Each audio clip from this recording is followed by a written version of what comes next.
Heute gucken wir uns einmal Flecktarn, Ausrüstung und Bundeswehr-Surplus an, der im Ausland genutzt wurde und wo ich ein paar Referenzbilder zu finden habe.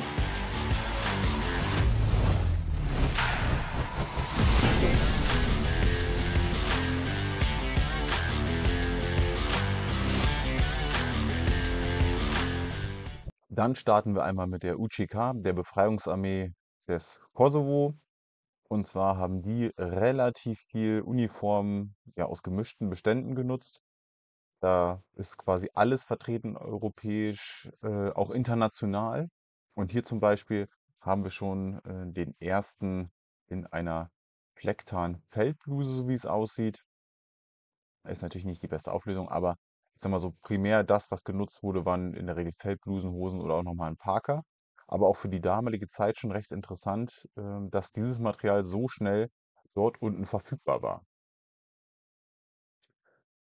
Hier haben wir nochmal einen besseren Mix, deswegen habe ich es auch nochmal mit reingenommen. Hier. Das ist wahrscheinlich so ein ziviles T-Shirt oder vielleicht sogar was Lokales, was deren Streitkräfte irgendwelche dort vor Ort irgendwann mal getragen haben. Hier drüben haben wir nochmal eine ganz normal die Woodland-Bekleidung und eine US-Passguard-Weste. Und hier vorne eben gleich die Kombination aus Hosen und nochmal hier die Feldbluse. Hier auch nochmal schön zu sehen, die Ärmeltasche. Hier noch die alte Ausführung der Jacke, der Feldbluse, wo diese Tasche eben noch auf der rechten Seite angebracht war, nicht auf der linken. Man findet sogar immer noch mal in irgendwelchen Surplus-Stores, wo ich auch schon mal drin war, da tauchen immer noch mal so Flecktarn-Oberteile auf, die sogar noch so ein UCK-Patch drauf haben. Ist jetzt nicht mehr so häufig heutzutage, aber als ich Jugendlicher war, da war das noch gang und gäbe, dass man sowas gefunden hat.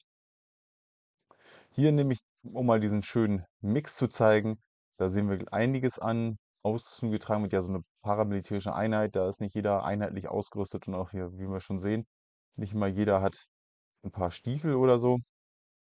Hier natürlich dann das Schweizer Tarn, was damals auch auf dem Surplusmarkt gut erhältlich war und deswegen auch seine Wege in diese Krisenregion gefunden hat. Hier dann nochmal Verbindung mit beidem, nochmal, wo die normale Flecktarnhose dazu getragen wird und hier vorne wieder die Leute komplett. Hier ist auch ein sehr wilder Mix nochmal an verschiedenen Waffen, die hier so auftauchen, beziehungsweise verschiedene Ausführungen. Kopfbedeckung dann hier nochmal was anderes. Ja, die normale Schweizer Feldmütze, die hat ja ich sag mal, so einen leicht weichen Schnitt, wie auch die Flecktarn-Feldmütze, die mal erprobt wurde, ich glaube, bei der Luftwaffe. Ähm, genau, nicht so ganz optisch mein Fall, aber okay, auf jeden Fall hier mit RPD, aber so ein Typ 56 Chestrick, nee, ist gar nicht 56 ist für die AK. Welche hatte die Lade? Die Typ 56 hatte die Ladestreifen, glaube ich, ne? Ja. Wer es weiß, nochmal, schreibt es gerne drunter. Ich habe es gerade einfach nicht im Kopf.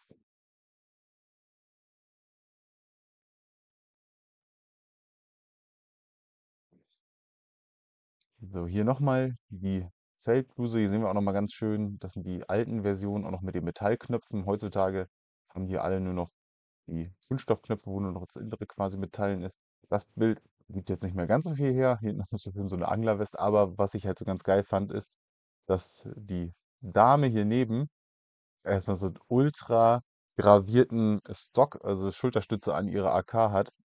Ähm, ja, das ist auf jeden Fall schon mal krass stylisch. War vielleicht auch mal einfach nur 'n Modell, was so ein bisschen mehr so 'n Dekozweck erfüllte, aber zu Kriegszeiten wird natürlich wieder alles benutzt. Hier haben wir noch mal 'nen RPD-Schützen. Hier eine neuere Version der Feldbluse oder das könnte auch eine Feldjacke sein, ist jetzt natürlich sehr schwer zu erkennen. Hier sehen wir aber die Oberarmtasche, so ein bisschen mehr oder weniger gut aufgenäht, das UGK-Emblem, aber wir haben hier noch mal 'ne Schutzweste und leider sehen wir die Front nicht, weil dieses Pattern, quasi diesen Schnitt haben einige Länder übernommen. Ich sage mal, ursprungsmäßig ist das so ein US-Design. Israel hatte sowas aber auch und die Briten. Also hier könnte es sich um ein eher wahrscheinlich ein US-Modell oder die britische Version handeln. Die britische Version hat hier oben noch so 'n Kunststoffbesatz mit einem Stopper für die Schulterstütze. Das sieht nämlich hier so ein bisschen so aus, könnte aber auch nur ein Knick sein. Ist halt einfach nicht super gut zu erkennen, aber auch hier wurde Bundeswehr Surplus genutzt. Dann gehen wir einmal weiter in die Ukraine. Ganz moderne Sachen sind natürlich klar, dadurch, dass der Krieg ausgebrochen ist und quasi alles aufgekauft wurde oder auch Spenden hingegangen sind, ist natürlich alles Mögliche im Umlauf. Ich habe hier noch ein paar ältere Bilder gefunden. Und zwar geht es hier um diese Flecktarnbekleidung. Ja, zur Uniform. Hier kann man also ich würde jetzt erstmal schätzen, so wie es im ersten Moment aussieht, dass es die Bundeswehr Gore-Tex-Jacke ist, die beide hier quasi tragen, der Spotter und der Scharfschütze. Dazu, vom Material würde ich ja sagen, das ist so ein MFH Miltech-Rucksack, ähm, ja, oder gab noch so einen anderen No-Name, ähm, aber man sieht auf jeden Fall, dass das Material halt echt nicht so dolle ist, ne? Hier unten noch eine Feldflaschentasche, ebenfalls mit einem Flecktarnbezug. Super spannend. Man sieht leider nicht mehr. Vielleicht trägt er auch tatsächlich noch irgendwie ein Koppelsystem oder so. Aber das ist schon mal das, was wir hier sehen können. Hier von derselben Einheit, das soll so eine Spezialeinheit der Luftwaffe sein. Ukrainische Übersetzung war da nicht so super hilfreich, aber hier haben wir noch mal was anderes. Und zwar, wenn wir hier schon diese zwei Reißverschlüsse haben, ist es meistens eine Kombi. Hier oben noch mal diese Taschen ebenfalls mit Reißverschluss, die Mütze ebenfalls äh, so eine Flecktarn US-Style BDU-Cap, würde ich mal sagen. Und es gab tatsächlich früher in den alten Katalogen, gab es mal so eine Flecktarn-Kombi. Ähm, Ist jetzt natürlich schwer zu sagen, ob es genau dieses Modell ist oder ob es vielleicht tatsächlich was Lokales ist. Aber auf jeden Fall schon mal spannend zu sehen. Also ich könnte mir wirklich gut vorstellen, dass ich glaube, die war, weiß nicht, ob die damals von Miltech hergestellt war. Ich versuche die mal in meinen Katalogen zu finden und dann gebe ich die Info noch hier in dieses Video mit rein. Ja, hier ein ja, neueres Bild und hier wird dann der Parker mit der Feldhose getragen. Hier hinten haben wir auch nochmal eine Feldhose und eine Bluse oder Parker und dann eben noch hier die lokalen, älteren ukrainischen Tarnmuster im Einsatz. Also da natürlich, da wird alles getragen und am Ende tragen gefühlt wieder alle Multicam. So viel zum Thema einheitliche Tarnung, beziehungsweise mit einem ähnlichen Farbschema, Muster ist ja egal. Also äh, ich sag mal, wenn es irgendwann hart auf hart kommt, dann trägt jeder wieder der eine Farbe Armband so, der andere Farbe so und dann war's das. Hier auch nochmal aus den letzten Jahren haben wir auch nochmal hier eine Feldjacke wahrscheinlich im Einsatz mit der Kapuze bei der Ausbildung am RPG. Das ist schon deutlich moderneres Bild. Hier sehen wir auch die Tarnbekleidung der Ukrainer, dieses MM14. Ja, und man hat natürlich jetzt dadurch, dass auch Helme gespendet wurden der Bundeswehr, sehen die natürlich da im Umlauf. Ist jetzt nicht so dieses super spezielle, deswegen habe ich da jetzt nicht nochmal explizit ein Bild mit reingenommen. Ähm, genau, weil ist dann einfach, gehört ja dann zu deren Militär quasi mit dazu. Und ja, ich glaube, den normalen Bundeswehrhelm hat ja auch schon jeder gesehen. Wir gehen noch ein Stück weiter in den Osten und zwar nach Russland. Ja, da braucht man ja nicht mehr viel zu sagen. Da wird ja getragen, mehr oder weniger, was man will. Hier wollte ich einmal zeigen, haben wir nochmal eine normale russische Uniform, die aber im Digital Flecktarn ist. Die werden auch dort produziert. Das sind auch die ganz normalen, äh, ja, lokalen russischen Schnittmuster quasi. Aber die Boonie Heads sehen so anhand von diesem Gurtband und auch hinten mit dem Kordelstopper sehen wir gleich bei einem anderen Bild ziemlich stark nach einem ganz normalen Modell von MFH aus. Also auch hier Flecktarn im Einsatz. Das sind 45. VDV, glaube ich, also Fallschirmjägeraufklärer, wenn ich es noch richtig weiß. Ja, Bilder übrigens von Vitali V. Kuzmin. Der hat auch einen Blog, kann man mal drauf gucken, findet man noch das ein oder andere interessante Bild. Genau, und hier sehen wir nämlich nochmal die Rückansicht vom Boonie Head und die vom MFH, meine ich, sind das. Die haben diese normale Kordel mit dem Kordelstopper. Die von Miltech, die Kopien, haben meistens eigentlich ein anderes Band hier oben dran, jedenfalls bei den früheren Modellen. Und dann haben sie es ebenfalls nachempfunden wie bei den amerikanischen mit so einem Lederstopper. Genau, das Ganze zusammen in Verbindung getragen mit normaler russischer Ausrüstung. Hier die verschiedenen ja, Smash-Systeme. Hier nochmal das so ein typisch Sowjet-Muster als Halstuch noch mit dazu. Genau, Uniform, muss ich ganz ehrlich sagen, das Digital Flecktarn hat auf jeden Fall auch was. Also finde ich jetzt nicht ultra scheiße. Von den Farben her sind halt schöne, gut funktionierende Farben auf jeden Fall. Geht natürlich aber auch das ganz Normale. Ja, hier eine andere, ja, ein Sonderverband der Russen. Für mich natürlich noch mal schwieriger, da immer die genauen Infos bei den Beschreibungen rauszulesen. Manchmal gibt es auch einfach gar keine mehr oder ich habe die Bilder auch ja zum Teil schon seit Jahrzehnten irgendwie auf dem Rechner gespeichert. Ähm, genau, hier trägt der Angehörige einmal hier so 'n russische Tarnmütze, die auch diesen BDU-Schnitt hat, aber ich weiß nicht, ob die so getragen wird. Sieht auf jeden Fall recht klein aus für seinen Kopf. Ich glaube, das heißt Islom, also IZLOM geschrieben, wenn ich mich noch recht erinnere. Und hier unten halt der ganz normale Bundeswehr-Feldparker, weiß ich nicht, da als Tarnjacke, ja okay, vielleicht, aber warum man sich dafür entscheidet, wüsste ich jetzt auch nicht. Hier in so einer Kombination mit so einem um die Ecke Schießpistolen, Adapter, keine Ahnung was, äh, Hightech-mäßiges. Genau, bei irgendeiner Vorführung, Demonstration, Übung, wie auch immer. Und hier oben noch der Rest vom Schützenfest in den normalen klassischen Gorka-Anzügen. Genau, hier ebenfalls irgendeine Eliteeinheit mit den oldschool riesigen Titanhelmen wahrscheinlich. Aufsatz für die ballistischen Visiere. Und hier etwas, was wir recht oft dann sehen im osteuropäischen Raum, dass die Bundeswehr Gore-Tex-Jacke zum Einsatz kommt. Hier sehen wir auch nochmal ganz schön die wilde Mischung mit Quarz, Oliv, das ist wahrscheinlich irgendwie so Flora oder wie das bei den Russen heißt. Hier vorne wieder Quarz, Flecktarn. Wäre eine russische Version vom DPM. Multicam, hier nochmal DPM. Da geht auf jeden Fall einiges bei den Jungs. So, das ist jetzt im aktuellen Ukraine-Konflikt irgendwo aufgetaucht. Und zwar haben wir hier nämlich auch wieder einen russischen Soldaten, der die Bundeswehr-Flecktarn Gore-Tex-Jacke trägt. Hier unten diesen normalen russischen Tarn. Äh, müsste die gleiche Person nochmal sein und hier diesmal aber mit der ganz normalen Flecktarnhose. Und hier sehen wir nochmal ganz schön die Gore-Tex-Jacke. Hier auch diesmal die deutschen Hoheitsabzeichen entfernt. Beim Boonie-Head weiß ich gar nicht, ob das jetzt Flecktarn ist oder irgendwas anderes. Äh, also auch da wird wieder getragen, was man will.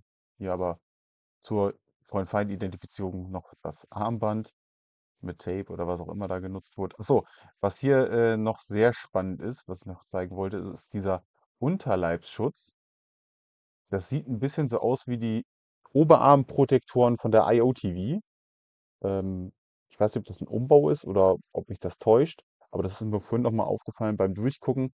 Gibt es ja diese Oberarm-Adapter-Pads und das sieht ein bisschen danach aus, als ob das sowas sein könnte. Also auch da vom Surplus-Markt wäre das ja durchaus möglich, dass da irgendwas genutzt wurde, um noch mal was zu ergänzen, kostengünstig. Ja, hier von der auch von dem Blog Konstantin Lazarev, ist auch schon 'n sehr altes Bild, was ich schon Ewigkeiten auf dem Rechner mal gespeichert habe. Und hier wird auch die Bundeswehr Gore-Tex-Jacke von, ich meine, das war irgend so 'ne FSB Shooting Competition der russischen Spezialeinheiten, wie auch immer, ne, hier schön schwarz und so. Und hier hat man aber zumindest die Flagge der Bundesrepublik Deutschland mit grünem Spray abgetan. Ja, also manchmal macht man sich die Mühe gar nicht mehr. Es gibt auch ein Bild, das habe ich leider nicht mehr gefunden.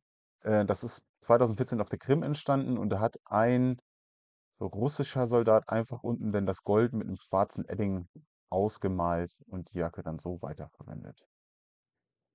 Hier noch ein älteres Bild, und auch hier haben wir wieder die oder sehr wahrscheinlich die Bundeswehr Gore-Tex-Jacke im Einsatz in Verbindung mit dem normalen russischen Material. Ich weiß nicht, ob die alle keine haben oder ob die Jacken in dem Tarnmuster, die bei diesen Sätzen dabei sind, von diesem Radnik-Kit nichts taugen. Keine Ahnung. Ja, hier der Plattenträger Multicam, auch irgendein Nachbau von dem London Bridge Trading 6094 Plattenträger. Aber das ist ja auch heutzutage ganz normal. Ja, es gibt noch ein spezielles anderes Bild aus Russland, wo Bundeswehrausrüstung getragen wird, aber das mache ich nochmal in einem Special. Das betrifft dann einmal Russland und noch ein weiteres Land.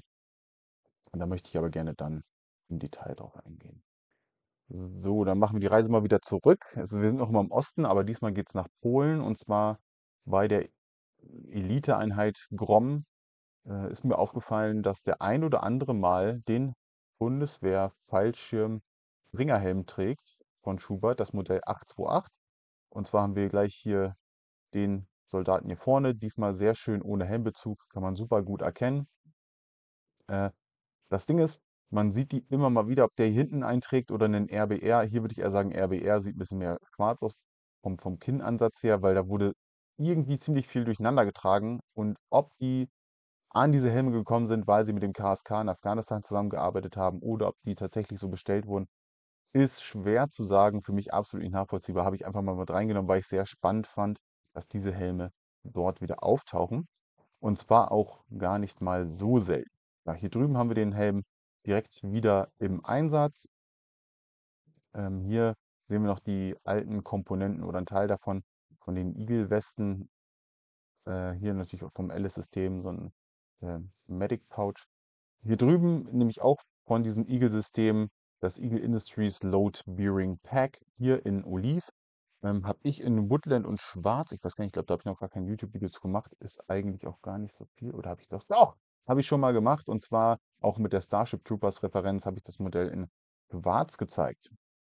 Ja, die haben auf jeden Fall die noch ordentlich genutzt. Deswegen müsste auch wahrscheinlich da eine Art Grom-Referenz mit dabei sein. Nicht dieses Bild, weil das habe ich erst später gefunden. Genau, und hier drüben haben wir den Helm auch nochmal, diesmal aber mit dem Wüstentarnbezug der polnischen Armee. Ja, die Kampfmittelweste hier ist dann die auch angelehnt an der Igelweste, aber eben die polnische Version mit den polnischen Taschen. Auch ein ganz cooles Teil, kriegt man auch nicht häufig. Genau. Hier nochmal von vorne haben wir nochmal schön den Kinnriemen und wir erkennen die Form auch ganz gut. Auch ein Helm. Ja gut, der ist jetzt ja auch bei der Bundeswehr gar nicht mehr wirklich im Einsatz. Gehe ich mal von aus, dass das schon so weit stattgefunden hat, dass alle auf den neuen Helm umgerüstet wurden. Hier nochmal ein Bild mit einem Ziel zusammen. Da sehen wir ihn auch wieder ganz schön. Bei den hinteren kann man leider nicht viel erkennen. Aber was ich hier noch recht spannend fand, diese Beintasche, die so extrem groß ist, habe ich bisher auch nur bei polnischen Spezialeinheiten gesehen. Die Amerikaner haben zwar was Ähnliches, aber meistens nicht so in der Größe. Aber hier eben mit dem Navy Seal zusammen. Und hier nochmal ein schönes Bild, wo wir nochmal mehr Parts von diesem Eagle Industries Sätzen sehen. Auch die Eagle Industries Weste, die Funkgerätetasche. Das könnte die ABC Maskentasche sein und hier der Hydration Carrier. Und dann nochmal hier eben die Verbindung mit dem Bundeswehr Springerhelm. Da sagt mal einer, der Springerhelm ist nicht cool. Hier war auf jeden Fall, oder in dem Kit ist er wieder cool, wahrscheinlich ist das. Genau, hier nochmal mehrere auf dem Fahrzeug. Hier habe ich nochmal nämlich ein schönes Bild von der Eagle Industries Weste von vorne. Was hier jetzt getragen wird, ist schwer zu sagen, sobald da ein Bezug drüber ist, ist natürlich wieder nicht so einfach. Aber hier hinten und hier vorne haben wir sie wieder, die Bundeswehr-Springerhelme. Das hier ist sehr wahrscheinlich ein RBR-Helm mit dem der S6 oder auch S4 haben die auch nochmal benutzt, mit dem schwarzen Kinnriemen. Genau, und hier vorne ist noch so ein sehr schöner Gangster-Grip, den die Delta Force, ja, quasi wahrscheinlich selbst gebaut oder, also modifizierte gab es auf jeden Fall und aber auch welche, die dann so für die Delta Force hergestellt wurden. Vorne mit der Surefire-Lampe drin und hier unten der Griff. So ein ganz altes Design, super speziell für Delta Force, wo man das ganz oft auf Bildern sieht. Genau. Und hier nochmal ein schöner Shot von der Seite, wo wir nochmal das Eagle Industries Low Bearing Pack haben. Hier nochmal der Springerhelm in einer etwas Brayton-Version. Hier vorne könnte auch sein, da ist aber zu schwer zu sagen. Aber hier auch Grom wieder beim Einsatz im Irak. So, dann haben wir hier ein Navy SEAL der griechischen Armee mit VBSS-Soldaten der US Navy in der Mediterranen See bei einer gemeinsamen Übung. Hier die Dudes alle mit schwarzer Ausrüstung auf den schwarzen Auftriebswesten. Das Bild ist, glaube ich, von 2010 oder 2012. Ich blende es nochmal mit ein. Ja, der griechische Navy SEAL hier mit dem Woodland Boonie Hat, einem oliven Oberteil, Woodland Hose, Woodland Camelback, Flyer Gloves und hier ganz speziell ein Flecktarn-Chess-Trick und zwar von der Firma Heim. Konnte man früher ganz normal im ASMC-Katalog etc. bestellen. Ist so ein Klassiker von denen. Sieht man gar nicht so oft in Benutzung. Habe ich auch so zwei, ja, drei Referenzfotos, wo das System bei deutschen Soldaten mitgenutzt wird. Hat einen ganz klassischen Aufbau, einfach mit drei Doppel-G36-Magazintaschen. An der Seite nochmal zwei kleinere Taschen jeweils, also eine Tasche hier, eine auf der anderen für einen Schnellnebel, Nebel etc. Und dann überall zwischen den Taschen sind nochmal so kleine Taschen angebracht, um nochmal zusätzlich etwas zu verstauen. Aber auch hier eine geile Kombination. Super spannend, dass denn so ein griechischer Soldat ein Flecktarn-Chess-Trick von Heim mit sich führt. So, dann geht's noch mal über 'n Teich zu den Amerikanern. Wir haben ja gerade schon welche gesehen. Das Bild hatten wir natürlich auch schon mal bei dem Referenzfoto mit dabei. Hier ein amerikanischer CCT der Air Force, der dem Kommando Spezialkräfte angegliedert wurde und der trägt nämlich auch hier die Bundeswehr Flecktarnuniform. Hier die alte Einsatzkampfhose, gut zu erkennen. Und hier eben noch mal das Oberteil, auch der alte Flecktarn-Smok. Dieses Bild habe ich noch mal gefunden. Das dürften 10th Special Forces Group 'n ODA sein mit der Spezialisierung Mountain, Gebirge. Und zwar also dürften das auch halt dementsprechend welche sein, die in Deutschland stationiert sind. Und dann haben wir vorne noch mal schön das UM-21 Assault Pack. Und was mir hier aufgefallen ist aber nur eine Vermutung, hier in der Alice Feldflaschentasche haben wir hier oben so einen schönen Aluminium-Spot mit so einem kleinen, ja, Punkt in der Mitte und einem dunklen, sehr wahrscheinlich Lederband außen dran. Und das sieht für mich sehr nach der Bundeswehr-Feldflasche aus. Also würde natürlich Sinn machen, weil die auch halt in Deutschland stationiert sind, dass man eben in diese Feldflasche gekommen ist. Die kann man ja auch, da sie vollständig aus Alu besteht, gut mit ans Feuer stellen oder ins Feuer legen, was mit den Feldflaschen aus Kunststoff, die die Amerikaner sonst haben, eben nicht funktioniert, weshalb das für mich Sinn machen würde, dass es sich eben hierbei um möglicherweise das Bundeswehrmodell handelt. Ja, hier drüben nochmal eine Speer ELCS-Weste, ganz cool. Hier einen britischen DPM Assault West. Hier drüben haben wir wieder so ein TLBV-Loadout und hier nochmal ein LBT 1879 Chestrick wahrscheinlich, so wie das aussieht. Genau. Und alle schon mit den ähm, Schneestiefeln an, soll wahrscheinlich dann gleich hochgehen.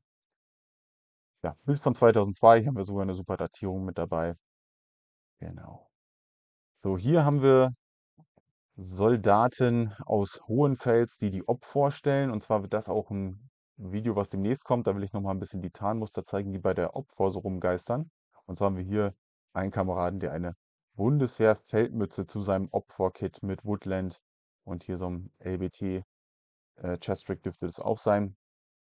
Ähm, Die sind dann nämlich sehr wahrscheinlich ausgegeben worden, weil die ziemlich oft da im Einsatz sind. Hier noch eine andere coole Sache, und zwar trägt die oder haben viele Soldaten dort der Opfer die All-Terrain Tiger Stripe Pattern in Gebrauch als komplette Uniform, manchmal auch mit Kopfbedeckung. Und das sehen wir dann nochmal in dem anderen Video. Hier haben wir nochmal Angehörige der 24. SDS Special Tactics Squadron, also der Spezialeinheit der US Air Force, die dann mit den Tier 1 Teams unterwegs sind. Gibt es PJs und nochmal auch die CCTs zu. Und hier tragen zwei der vier noch die Bekleidung, die sie wahrscheinlich während der Zusammenarbeit mit dem Kommando Spezialkräfte bekommen haben. Hier beide Smog und die Einsatzkampfhose dazu. Ansonsten ist noch ziemlich viel Oldschool-Ausrüstung hier mit am Start. Das alte Blackhawk Low Profile Chestrick, worauf dann irgendwann so das 1961 Chestrick von LBT auch mit beruht. Hier in der Mitte wird überall Tactical Tailor getragen. Hier einmal die Version in Woodland, hier ohne Harness, aber in Oliv halt gehalten und hier nochmal mit dem X-Harness in Schwarz sogar, aber dafür mit Tarntaschen. Genau, muss wahrscheinlich recht früh sein. Hier haben wir noch sehr alte Optiken in Gebrauch, die dann irgendwann abgelöst wurden.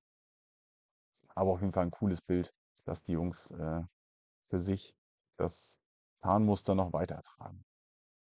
Ja, das letzte Bild hatten wir auch schon mal mit drin. Hier ist nämlich sehr schwer zu sagen, wer hier was ist, ob hier noch jemand vom KSK dabei ist und aber amerikanische Waffen führt oder ob es Amerikaner sind, die einfach nur deutsche Uniform führen. Die habe ich deswegen einfach nur noch mit reingenommen. Sind auch nochmal die ganz normalen Bekleidungen. Hier bei den Hosen sind wahrscheinlich ganz normale Feldhosen.